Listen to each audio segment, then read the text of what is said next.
नमस्कार, मी नचिकेत जैराबादकर. बेसिकली मी mechanical engineer आहे आणि सोलर या फील्डमध्ये इंटरेस्ट निर्माण झाल्यामुळे मी सोलर ही फील्ड जॉईन केली आणि आज मी साई माऊली ग्रीन बिल्डिंगचे मार्केटिंग हेड आहे. आता आज आपल्याला सगळ्यांना माहिती आहे की सोलर सिस्टीम कशी वर्क करते, पण बऱ्याचशा लोकांच्या मनात हा प्रश्न असतो की सोलर केल्यानंतर आपलं किती % लाईट बिल झिरो होऊ शकतं. तर आता आपण एक सॅम्पल बिल बघूया.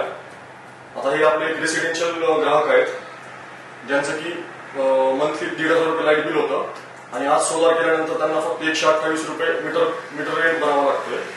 आणि आपल्या लाईट बिलमध्ये जे अदर टॅक्सेस असतात जसं की इंधन कर, वाहन कर, इलेक्ट्रिसिटी ड्युटी, हे सगळे चार्जेस आपले झिरो होऊन जातात आणि फक्त आपल्याला कॉन्स्टंट मीटर भाडं तेवढं भरावं लागतं. त्यानंतर दुसरा प्रश्न असा की आज भरपूर लोकांनी मला हा प्रश्न विचारला की आपण सोलार करण्यासाठी जी इन्व्हेस्टमेंट करतोय त्याच ठिकाणी ते जर पैसे आपण बँकेमध्ये डिपॉझिट केले तर आपल्याला जो इंटरेस्ट भेटणार आहे त्या पैशातून आपण वीज बिल भरू शकतो. पण खरी जर एक गोष्ट बघायला गेली तर आपण एक असं कन्सिडर करूया की एक सोसायटी आहे जिचं की कॉमनचं लाईट बिल एक ऍव्हरेज लाईट बिल 50,000 रुपये आणि ते एक वार्षिक 6 लाख रुपये भरतायत आणि आपण अशी एक गोष्ट कन्सिडर करूया की त्यांना ते पूर्ण 50,000 रुपये लाईट बिल कव्हर करण्यासाठी त्यांना एक सोलर सिस्टीमला 15 लाख रुपये खर्च येतोय. तर आपण एक कॅल्क्युलेशन करूया.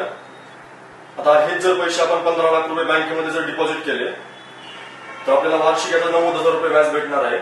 म्हणजे याचा return in the form of percentage हा 6% असेल आणि याच पैशात जर आपण सोलरमध्ये जर हे पैसे आपण इन्व्हेस्ट केले तर आपली वर्षाला 6 लाख रुपये ही बचत होणार आहे.